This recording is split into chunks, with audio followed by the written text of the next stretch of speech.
नमस्कार, कैसे हैं आप लोग? भैया ढोल बंद कीजिए।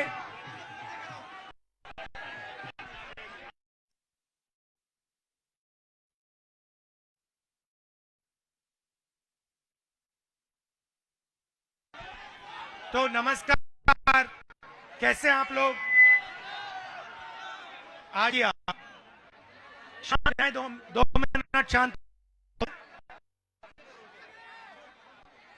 तो एक साल पहले हम भारत जोड़ो यात्रा थे। हमारा लक्ष्य था कि जो देश में नफरत भी आ जाओ आ जाओ, यहां बैठ जाओ, तुम आगे बैठ जाओ। नहीं नहीं, यहां इस पे बैठ जाओ। शाबाश। तो अच्छा अलंकार, मुझे 2-3 टॉफी दो। पहले पहले काम, जरूरी काम करते हैं पहले। और दो, ये लो। तुम्हारा नाम क्या है? निभा, ये लो। हेलो, तुम्हारा नाम क्या है? हाँ, भव्या। तुम्हारा? सिमोन। तुम्हारा? तो मेरे सर पे आज 4 बच्चे बैठे हुए हैं ऊपर, दिख रहे हैं आप सबको? तो ये हमारे देश के भविष्य हैं। भविष्य हैं या नहीं? अरे भाई थोड़ा से। तो हम भारत क्यों? क्योंकि हम इनके लिए एक ऐसा देश चाहते हैं जहां नफरत, हिंसा ना हो। और ये आप इनको, जैसे आपके बेटे हैं बेटियां हैं, उनके जैसे देखो। तो आज हो क्या रहा है? आज देश में कोने कोने में नफरत फैलाई जा रही है। कोई कहता है तुम तमिल बोलते हो इसलिए तुम हमें अच्छे नहीं लगते। कोई कहता है तुम बंगाली बोलते हो इसलिए तुम हमें नहीं अच्छे लगते। कोई कहता है तुम हिंदी बोलते हो इसलिए तुम हमें अच्छे नहीं लगते। तुम उर्दू बोलते हो इसलिए तुम हमें अच्छे नहीं लगते। या फिर तुम जम्मू कश्मीर के हो इसलिए तुम्हें हम अच्छे नहीं लगते। तुम मणिपुर के हो इसलिए तुम्हारा चेहरा हमें अच्छा नहीं लगता। तुम छत्तीसगढ़ के हो इसलिए तुम हमें अच्छे नहीं लगते। ये देश में कोने कोने में फैलाया जा रहा है। सही बात है। और इससे देश मजबूत नहीं होता है, इससे देश कमजोर होता है। जैसे घर में फूट पड़ती है, भाई भाई के बीच में लड़ाई होती है, परिवार मजबूत नहीं होता। इसी प्रकार बीजेपी और आरएसएस के लोग सब जगह नफरत फैला रहे हैं। तो यात्रा का यही लक्ष्य है कि जो हमारा जो भविष्य है, उनको एक मोहब्बत भरा हिंदुस्तान मिले। अब देखो, 4000 किलोमीटर हम चले कन्याकुमारी से कश्मीर, और आप जैसे लाखों लोग हमसे मिले। और मुझे क्या पता लगा कि इस देश का डीएनए नफरत का डीएनए नहीं है, इस देश का डीएनए मोहब्बत का डीएनए है। ये देखो, मैंने जैसे ये बात बोली सबने ताली बजाई, क्योंकि ये देश मोहब्बत का है, भाईचारे का देश है।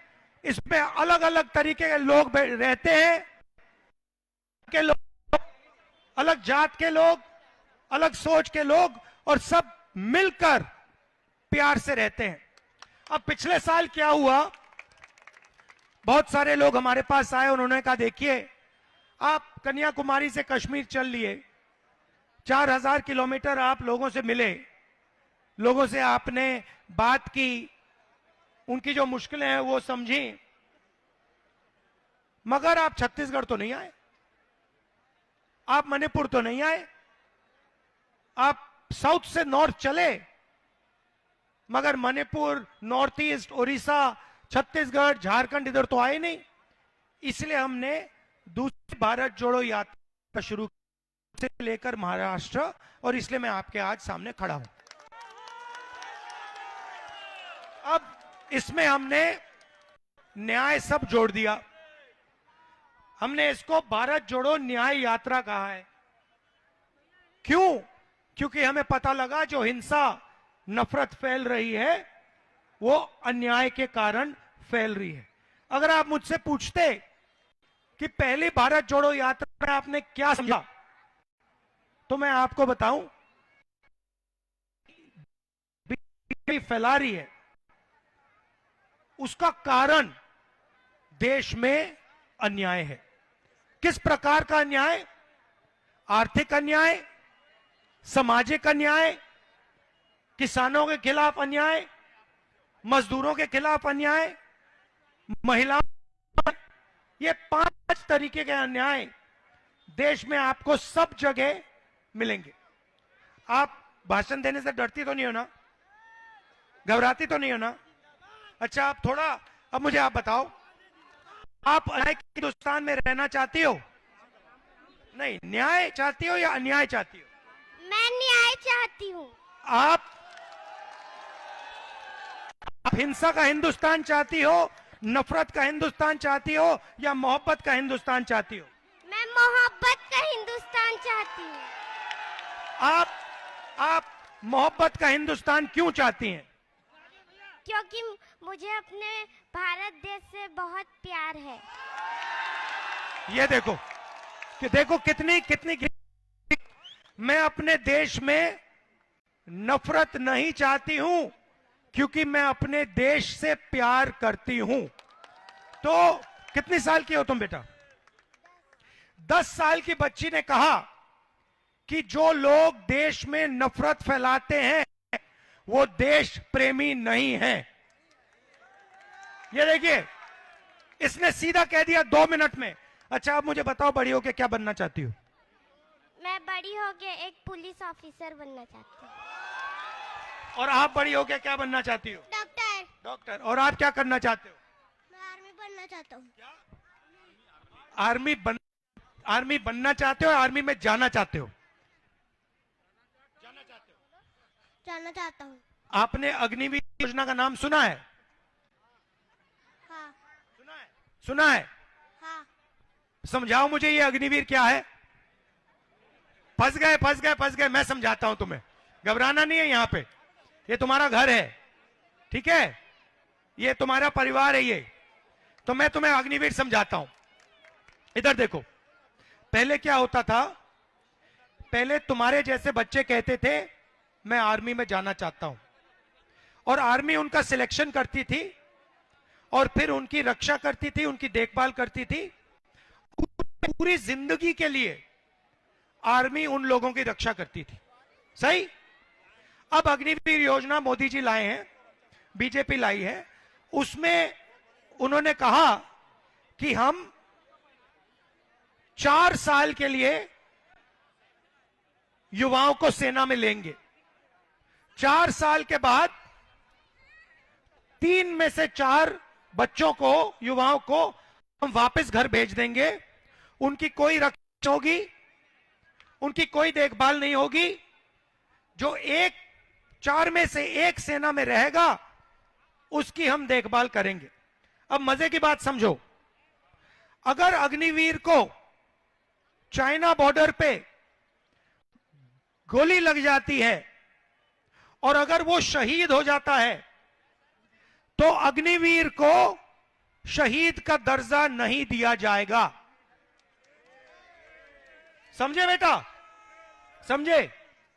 तो क्या हुआ है, तुम्हारे जैसे जो बच्चे ट्रेनिंग करते थे, 1,50,000 बच्चों ने ट्रेनिंग की, ठीक है? 5 साल उन्होंने, जैसे तुम रनिंग करोगे, तुम वेट लिफ्टिंग करोगे, उन्होंने किया 5 साल। अरे जोर से बोल यार। सर, मैं 100 मीटर की रेस को 1 मिनट में कंप्लीट करता हूँ। अच्छा, और सुनो, और कितनी रनिंग करते हो दिन में? सर अभी पापा बाहर गए इसलिए मैं नहीं कर रहा हूँ। अच्छा अच्छा, तो सुनो, तो तुम्हारे जैसे बच्चे रनिंग करते थे, 5 साल उन्होंने 1,50,000 ने रनिंग की, उनकी आर्मी में भर्ती हो गई, और फिर पहली बार हिंदुस्तान की इतिहास में आर्मी ने उन्हें कहा कि हम तुम्हें नहीं लेंगे। 1,50,000 युवा देश में भटक रहे हैं, उनकी भर्ती हो गई थी, कहा गया है कि तुम्हें हम नहीं लेंगे, ना तुम्हें हम आर्मी में लेंगे, ना तुम्हें हम अग्निवीर योजना में लेंगे, तुम जानो तुम्हारा काम जाने। तुम्हारे अंदर ये जो भावना थी, देशभक्ति की भावना थी, उसके बारे में हमें कोई इंटरेस्ट नहीं है। ये हिंदुस्तान की सेना ने, हिंदुस्तान की सरकार ने 1,50,000 युवाओं को मैसेज दिया है। और मैंने उनसे क्या कहा, मेरे से मिले, मेरे सामने रोए, मैंने उनसे कहा तुम घबराओ मत, 1,50,000 युवा तुम जिनको आर्मी ने बाहर फेंका है, तुम घबराओ मत, हम तुम्हारा मुद्दा उठाएंगे और या इलेक्शन दिलवाएंगे या फिर तुम्हें आर्मी में भर्ती करवा के दिखाएंगे। अब ये है अन्याय।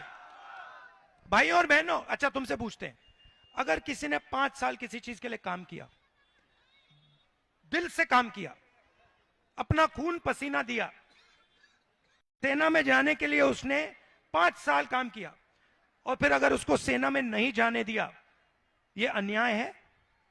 अन्याय किया गया ना उसके साथ, उसके खिलाफ अन्याय है।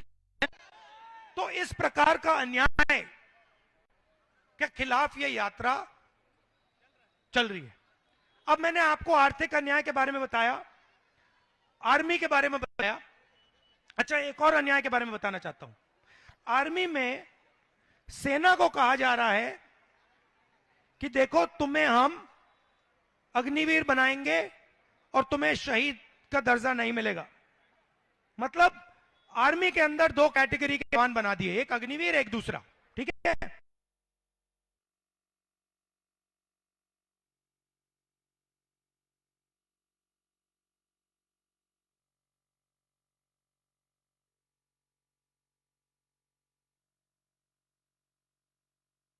कि कंपनियां से खरीदे जा रहे हैं।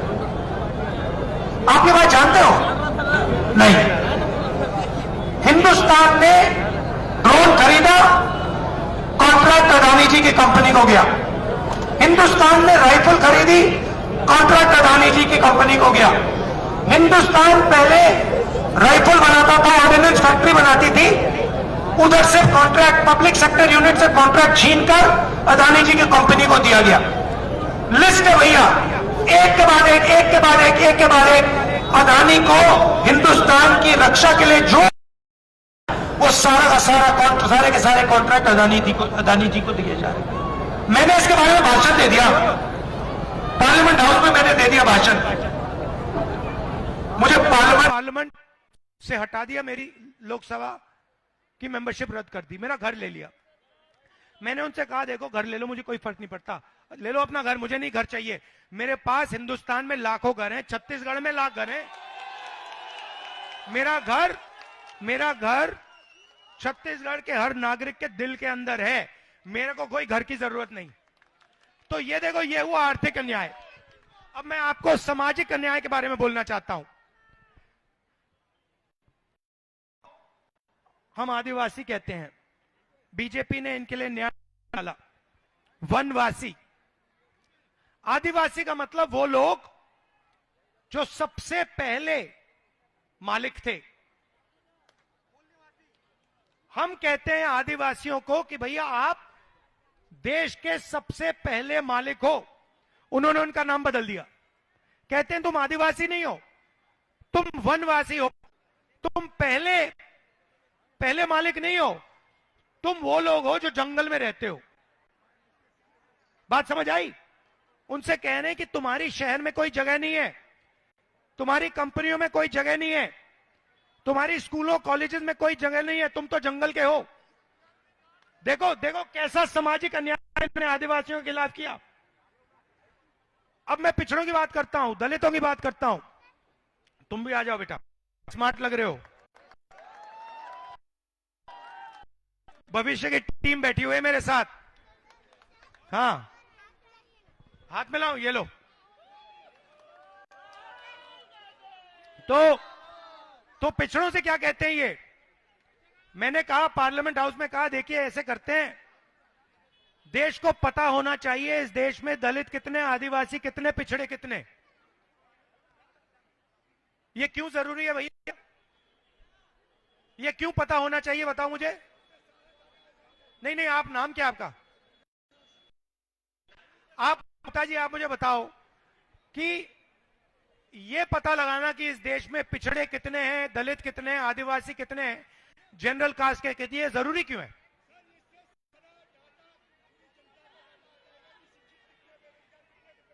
तो जो आपने बोला, मैं माइक में बोल देता हूं, इससे सबको पता लग जाएगा कि किस जात के पास क्या क्या है, कितना धन है, कितनी नौकरियां हैं, कितनी कितनी देश की भागीदारी है। सहमत हो ना? मोदी जी सहमत नहीं है। मोदी जी ये पूरा ड्रामा कर रहे हैं क्योंकि ये चाहते हैं कि पिछड़ों को यह पता ना लग जाए कि उनकी कितनी आबादी है और देश का कितना धन इनके हाथों में है। मैं आपको बताऊं, मैंने आंकड़े निकाले हैं।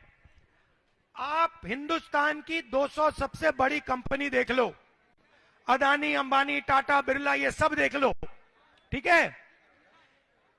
इसका ना एक मालिक, ना एक मैनेजमेंट टीम का व्यक्ति पिछड़ा है, दलित है, आदिवासी है। इसमें कोई पिछड़ा नहीं है, कोई दलित नहीं है, कोई आदिवासी नहीं है। की बात करते हैं, मगर जब पिछड़ों को भागीदारी की बात उठती है, दलितों को, गरीबों को, गरीब जनरल कास्ट के लोगों को भागीदारी है, तो नरेंद्र मोदी जी बिल्कुल चुप हो जाते हैं। मैंने कहा कि जाति जनगणना करवानी है। नरेंद्र मोदी जी कहते हैं, भैया इस देश में तो जाति नहीं है, सिर्फ दो जाते हैं, एक गरीब है, एक अमीर है। पहले कहते थे मैं ओबीसी हूं, मैं नरेंद्र मोदी हूं, मैं ओबीसी हूं, आप कहते हैं दो ही जाते हैं। क्यों? क्योंकि राहुल गांधी ने कहा कि जाति जनगणना होनी चाहिए, पता लगाना चाहिए पिछड़े कितने, दलित कितने, आदिवासी कितने। तो यह हुआ सामाजिक अन्याय। किसानों की बात आपने देखी है। अब मैं आपसे सवाल पूछता हूं, आप जानते हो कि देश के किसान, हरियाणा, पंजाब के किसान आज दिल्ली के, मालूम है,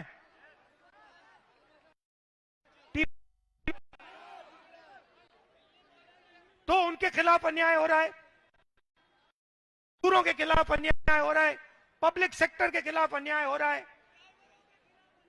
ड्राइवरों के खिलाफ अन्याय हो रहा है। ट्रक ड्राइवर्स के साथ इन्होंने पता है क्या किया? जानते हो क्या किया? बिना पूछे 10 लाख रुपए जुर्माना सीधा ट्रक ड्राइवर से। हाँ, तो जहां भी देखो ये करते रहते हैं। मणिपुर को जला दिया। भाइयों और बहनों, में मणिपुर गया, वहां पे आग लगी हुई है, वहां पे भाई भाई को गोली मार रहा है, कोई सरकार नहीं दिख रही वहां पे, और प्रधानमंत्री आज तक मणिपुर नहीं गए। हजारों लोग वहां, घर जल गए, लोग मारे गए, मंत्री आज तक चल रहा है, वो खो गया। मैं आपको बताता हूं, मैं गया वहां पे, एक मेती और एक कुकी समाज है। अब हिंदुस्तान, मणिपुर की हालत आप समझो, एक कुकी समाज है, एक मेती समाज है, इनको बीजेपी ने इनमें आग लगा दी। मैं गया, कोई राजनेता वहां नहीं गया, वहां गोली चल रही है, मैं वहां गया। सरकार ने कहा देखिए रिस्क है, गोली लग जाएगी। मैंने कहा लगने दो, मैं देखता हूं, ठीक है। उसके बाद मैं गया, ठहर जाओ, मैं गया, मेती समाज ने मुझे बुलाया और कुकी समाज ने मुझे बुलाया। सुनो, डिस्टर्ब मत करो। मेती समाज ने बुलाया, कुकी समाज ने बुलाया। जैसे ही मैं मेतियों के पास गया, उन्होंने कहा देखिए आपको हम चाहते हैं, मगर ये सिक्योरिटी वाले दिख रहे हैं, अगर आपकी सिक्योरिटी में कुकी समाज का हमें कोई मिल गया तो हम उसे वहीं गोली मार देंगे। हमने अपनी सिक्योरिटी में से कुकी समाज के लोगों को निकाला, फिर हम अंदर गए। उसके बाद उनके मिलने के बाद हम कुकी समाज के पास गए, उन्होंने भी हमें बुलाया। जैसे हम उनके पास पहुंचे, वो हमें कहते हैं देखिए आप आइए, मगर आपकी सिक्योरिटी में मेते समाज का कोई मिला उसे हम गोली से उड़ा देंगे, आप मेते समाज के लोगों को अपनी सिक्योरिटी से उतारो। हमने मेते समाज के लोगों को अपनी सिक्योरिटी से उतारा, तब हम अंदर गए। मतलब सरकार का वहां कोई कंट्रोल नहीं है, कोई कंट्रोल नहीं है। वहां पे सिविल वॉर, युद्ध चल रहा है। ना मोदी जी गए, ना बीजेपी का वहां कोई नेता जा पा रहा है। आग लगी हुई है। क्यों? क्योंकि औरत फैला दी, एक दूसरे को लड़ा दिया, जला दिया। और ये काम ये राजनीति करते हैं, क्योंकि आस्ती का पैसा है जो आप दे रहे हो, वो आपके जेब में से लोगों के जेब में चला जाए। आपका नाम क्या है? ये जो हाँ, आपका नाम प्रवीण गुप्ती। ये आपने शर्ट खरीदी ना? प्रवीण गुप्ता जी, आप खरीदी, ये कितने की खरीदी आपने? 340 रुपए की खरीदी। आपके जेब से गया, सही बात है। अब मुझे बताओ गुप्ता जी, अगर यही शर्ट अदानी जी ने खरीदी होती, उनके जेब में से कितना जीएसटी जाता? उतना ही आता जितना आपके जेब से गया ना। ये न्याय है या न्याय है? आप अरबपति थोड़ी हो। आपके जेब में से जितना जा रहा है उतना अदानी की जेब में से जा रहा है। आप टैक्स भर रहे हो, जीएसटी भर रहे हो, सारे के सारे गरीब से गरीब व्यक्ति। गुप्ता जी तो दुकान चलाते हैं, अक्षय गुप्ता जी दुकान चलाते, थोड़ा पैसा है इनके पास। मगर अगर मजदूर, देश का सबसे गरीब मजदूर यही शर्ट खरीदे, उसके जेब में से भी 18% जाएंगे। यह अन्याय हो रहा है। और वो अगर ठीक है, अगर पैसा गुप्ता जी की दुकान को चलाने के लिए जाता, और गुप्ता जी अगर 10, 15, 20 लोगों को रोजगार दे पाते तो वो अलग बात। यहां क्या हो रहा है? सारे के सारे लोगों से पैसा जा रहा है अदानी जी की जेब में। भैया मुझे फोन देना है, ये फोन जो है ना चाइना का है, ठीक है। इस फोन को यहां हिंदुस्तान में अंबानी जैसे व्यक्ति ने बेचा है, सही? अब देखो, अंबानी ने बेचा है, अदानी ने बेचा है। इस फोन से चाइना के युवाओं को रोजगार मिला। इस फोन से हमारे एक भी, मैं देखता हूं इसे, मेड इन रिकॉर्डिंग चालू है, शाबाश। इसमें ये मेड इन चाइना फोन है, इससे चाइना के युवाओं को रोजगार मिला। अंबानी को पैसा मिला और चाइना के युवाओं को पैसा मिला। चाइना के प्रोडक्ट को अंबानी ने इधर बेचा और उसको पैसा मिला, दोनों को। मैं चाहता हूं कि सबसे पहले ये जो फोन बने, ये छत्तीसगढ़ में बने, यहां पे, ठीक है।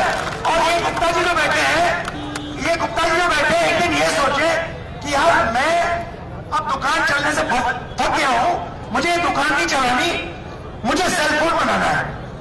और ये एक दिन सेलफोन की फैक्ट्री खोले और हिंदुस्तान के बैंक इनको बैंक लोन दे और ये चाइना से कंपटीशन करें। आज अगर ये सपना देखे कि ये बैंक से मतलब सेलफोन बनाने के लिए पैसा लेना चाहते हैं, इनको धक्के मार के बैंक बात फेंक देगा, कहेगा भैया हम तो अडानी को पैसा देते हैं, आपको नहीं देंगे। तो ये चल रहा है देश में। अब दुख की बात क्या है, दुख की बात क्या है कि मीडिया में आपको ये नहीं दिखेगा, नहीं दिखेगा। किसान मर जाए, छोटे व्यापारी मर जाए, छोटे बिजनेस वाले मर जाए, मजदूर मर जाए, आपको मीडिया में नहीं दिखेगा। मीडिया में आपको क्या दिखेगा? अदानी जी के बच्चों की शादी, अंबानी जी के बच्चों की शादी, उसमें आपको ऐश्वर्या राय जी नाचती हुई दिखेंगी, अमिताभ बच्चन जी वहां पे दिखेंगे, आपको वर्ल्ड कप दिखेगा। सही बात है, आपको वर्ल्ड कप दिखेगा, वर्ल्ड कप में क्रिकेट चलेगा, वो भी भैया अडानी का, अंबानी का। तो सब जगह आपको ये बड़े बड़े उद्योगपति, 3-4 बड़े बड़े उद्योगपति दिखेंगे, आपको चाइना का पूरे देश में माल दिखेगा, आपको बेरोजगारी दिखेगी, आपको भूखे लोग दिखेंगे, आपके छोटे बिजनेस वाले वो सब खत्म हो रहे हैं। डिमोनेटाइजेशन, जीएसटी जो किया, इसलिए भाइयों और बहनों हम सीधा आपके पास आ गए। मीडिया हमारी बात नहीं उठाती, इसलिए हम आए आपके पास कि भैया जनता सीधी सुन लेगी बात। अब आप बच्चों का मैं धन्यवाद करना चाहता हूं। अच्छा, अब आप दो तीन शब्द कहेंगी? चलो चलो चलो, कहना है, डरना नहीं है, 2-3 जो भी दिल में आए। अच्छा, अपने भाई के बारे में, आपका भाई कैसा है? भाई नहीं, अच्छा, मामा पापा क्या करते हैं? मेरी मम्मी एक टीचर है और मेरे पापा एक दुकान चलाते हैं। किस चीज की दुकान है? मेरे पापा एक कहते हैं मोहब्बत की दुकान है। तो अंत में यही कहने आया हूं, देखिए हम नफरत के बाजार में हम सब मोहब्बत की दुकान खोल रहे हैं। धन्यवाद।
चाहे आजाद नहीं, मांगा है हक कोई फरियाद नहीं। रोज पसीना बहाए अपमान सहे, गरीब का घर फिर भी आबाद नहीं। कहाँ है न्याय, कहाँ है न्याय? काम की खोज है पैरों में है छाले, हक को तरसते भारत बनाने वाले। हर जुबां पे है ताले, बोल किसने डाले, है गुरूर जैसा सच छुपाने वाले। अब तो लेके रहेंगे न्याय, सहो मत, डरो मत, सहो मत, डरो मत। हम पहुंचेंगे हर घर तक, न्याय का हक मिलने तक। हम पहुंचेंगे हर घर तक, न्याय का हक मिलने तक।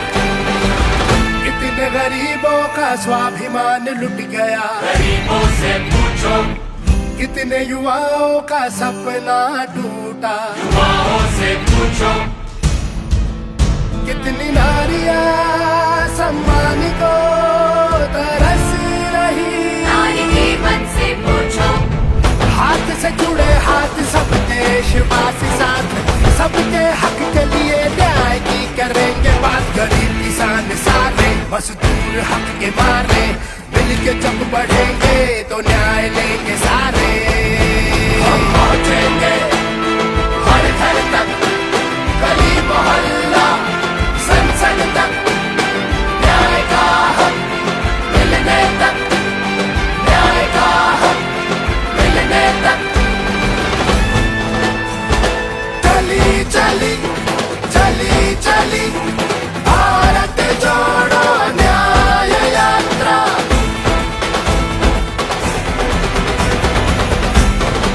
भारत जोड़ो न्याय यात्रा, पहुंचेंगे हम घर घर तक, न्याय का हक मिलने तक।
लब चाहे आजाद नहीं, मांगा है हक कोई फरियाद नहीं। रोज पसीना बहाए अपमान सहे, गरीब का घर फिर भी आबाद नहीं। कहाँ है न्याय, कहाँ है न्याय?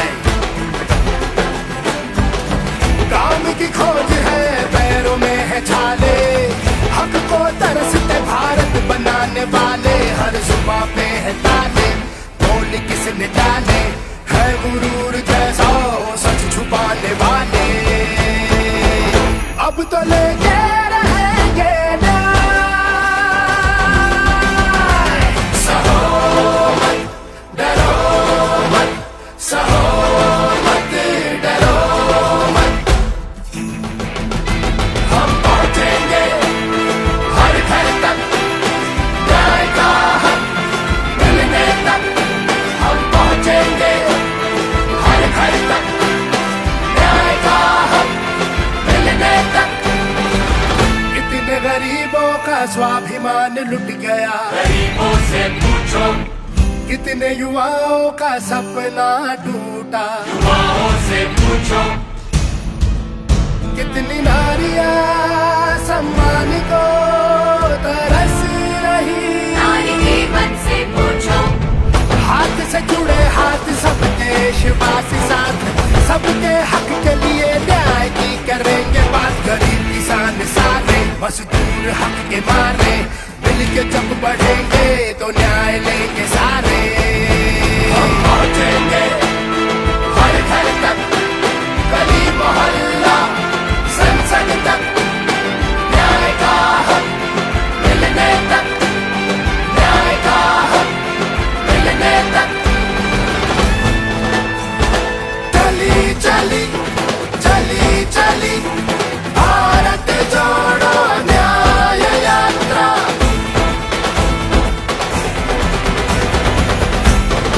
भारत जोड़ो न्याय यात्रा, पहुंचेंगे हम घर घर तक न्याय का हक मिलने तक।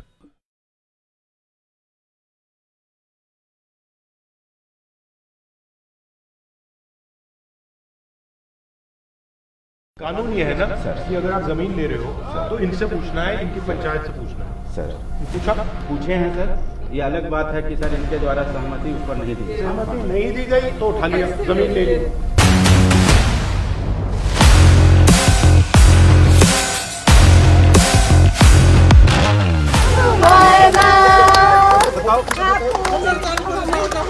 आदिवासियों का जमीन होता जा रहा है। इस भारत देश में लोकतंत्र को खत्म करने की जो नीति बन रही है, हम सोचते हैं कि हमारा भविष्य क्या होगा। जैसे अभी यहाँ आदिवासी जमीन ली है, क्या क्या जमीन ली है? यहाँ जो नदी के किनारे इधर साइड में बना हुआ है, उस चीज के हम लोग शुरू से ही विरोध में थे। इन्होंने बनाया जो है ये किस कारण के लिए बनाया है? वो लोग बोलते किसान पाठशाला के लिए बोलते हैं। यहाँ से कितना दूर है? यहाँ से जाके दिखा सकते हो मुझे? आ जाओ, चलो देखते हैं।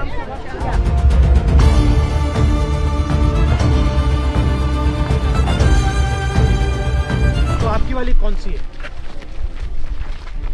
वही बरगद पेड़ है, उससे इधर वो जो खेत है वो आपका? जी जी जी, वहाँ से लेकर यहाँ तक। यहाँ तक। आपको कितना पैसा दिया?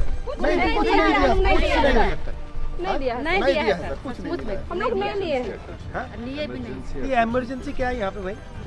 यहाँ कुछ नहीं है सर इमरजेंसी। बगल में किसान पाठशाला है, वहाँ ये लोग ये काम को कर सकता था ना, जिस काम को करने के लिए ये लोग यहाँ का जमीन लिया। आप जैसे कितने लोगों की जमीन ली? अरे यहाँ और भी है सर। 5 जन और लोग भी हैं। और आपके कागजात हैं इसके? जी, कागजात हैं। कागजात हम आपको, आप हमें दिखा सकते हो? जी जी। Just speak to the young lady from the village. 1 minute. Hello, sir गांव वाले लोग का ना है, आपको समझ में नहीं आ रहा है। यही चीज हम लोग शुरू से विरोध कर रहे हैं। वो चीज वीडियो सीओ आके बोला, पूछा, हम लोग बोले नहीं देंगे ग्राम सभा तरफ से। कैसे प्रधान का नहीं है, गांव वाले लोग का नहीं, तो आप लोग का जमीन है क्या? सर एक चीज है कि उसमें ग्राम सभा की जमीन है, वो एक बात है।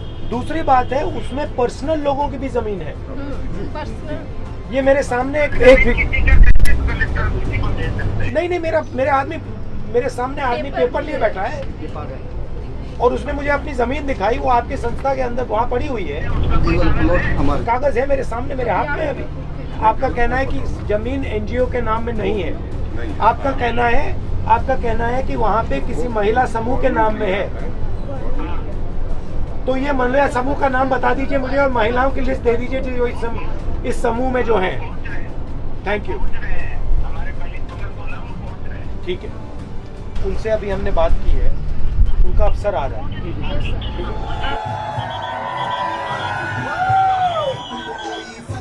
ये जो जमीन है इन्होंने मुझे उस कॉम्पाउंड के अंदर ये जमीन दिखाई और इसको बिना कॉम्पेंसेशन ये कैसे कर दिया आपने? इसको अपनी जमीन में जाने के नहीं दे रहे हैं, इसको बाहर उठा के फेंक दिया है, वो अंदर नहीं जा सकता। उसकी जमीन पे दूसरे लोग खेती कर रहे हैं, या तो ये झूठ बोल रहे हैं? नहीं सर, ये मैं नहीं बोल रहा हूँ। ठीक है, कानून ये है ना सर कि अगर आप जमीन ले रहे हो तो इनसे पूछना है, इनकी पंचायत से पूछना है। सर पूछा? जी सर, पूछे हैं सर। हम बैठे? हम मना नहीं किए थे नहीं, सर। मना सर, हम काम पूछे हैं सर। ये अलग बात है कि सर इनके द्वारा सहमति उस पर नहीं दी गई। तो सहमति नहीं दी गई तो उठा लिया, जमीन ले ली।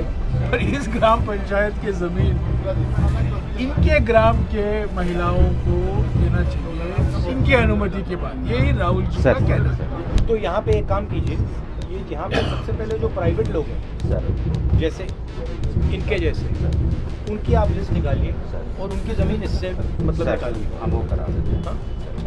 आप जो भी प्राइवेट लोग हैं जिनकी जमीन है, कागज है, वो लिस्ट, वो नाम आप मुझे दे दीजिए, ठीक है?